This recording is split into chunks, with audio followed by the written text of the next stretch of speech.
Madam Secretary co-stars Jayne Atkinson and Tim Daly have reunited for the play Still. The show follows Helen and Mark, who rekindle their relationship after 30 years. But Mark is running for Congress, and Helen has a secret that could derail his bid. Oof.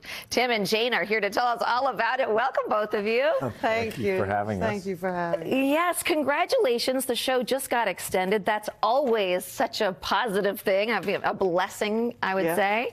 But, you know, I kind of described the show at the top. Tim, how would you set this up for everybody? It's difficult to set up because you mentioned the secrets that threaten to derail stuff, and I'm not going to tell you the secrets. You got to come and find out for yourself. So I can't really tell the secrets, but I will suffice it to say that the show deals with love, with relationships, with sort of the zeitgeist of where we are culturally and in our society. And politically. It asks a lot of questions and doesn't answer all of them, which I think is great because people leave the theater talking and buzzing with conversation. Yeah, it gets people thinking, which is what you want any good play to do. You want people to have a conversation about it after. But Jayne, this play is very dialogue driven. And so it's almost like the audience is a fly on the wall, kind of just watching these two people catch up, right? How do you get into kind of that space and into these characters? Well, we actually run the lines every night before we do the show.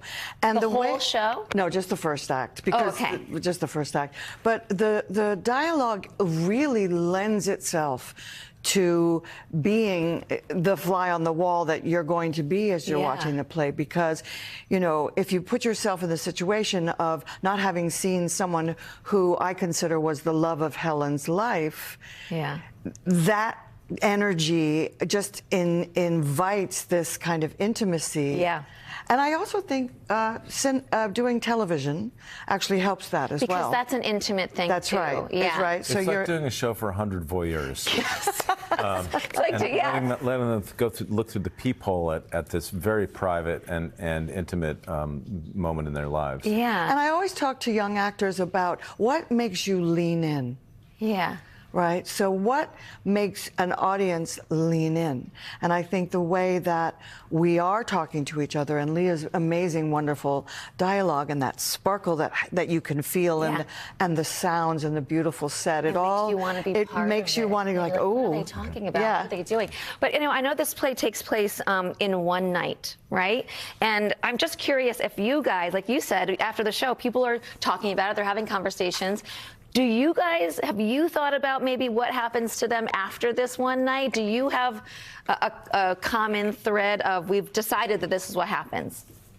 I don't think we've talked about deciding what happens. We both have different feelings. I don't even know what your feelings are. We haven't even talked about it. We could talk about it now if you want.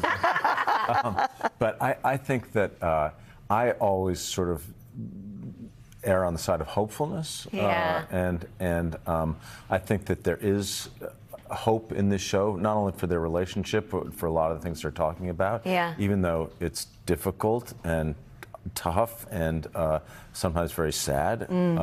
But I tend to think that there's a happy ending to this story. You know, I have to bring something up that comes, it's a line in the show, and you have this discussion about how you see yourself, what age you are before you look in the mirror. And I know that is so relatable, because I think we all think we feel a different age than we see in the mirror. Like, has there been conversations from either friends who have come to see the show or anyone else that's spoken to you after that's seen it, like that rung true with them? Just last night, a friend of mine said that was very impactful and very funny and very real. And you can feel that in the audience as well. You know, it's funny because, you know, if you hang around the planet long enough, you start to have these experiences that when you were young, you rolled your eyes at. And now it's like, oh my God, that's cliche. Here I am. And I'm still looking out of these, you know, 27-year-old eyes. But I look in the mirror and it's like, what's happening? Well, listen, I see you both as very young, so I hope that you feel the same about me. And you can catch Still playing now at the DR2 Theater until May 23rd. Thank you both for stopping. Thank you so much for having us. Thanks for being here.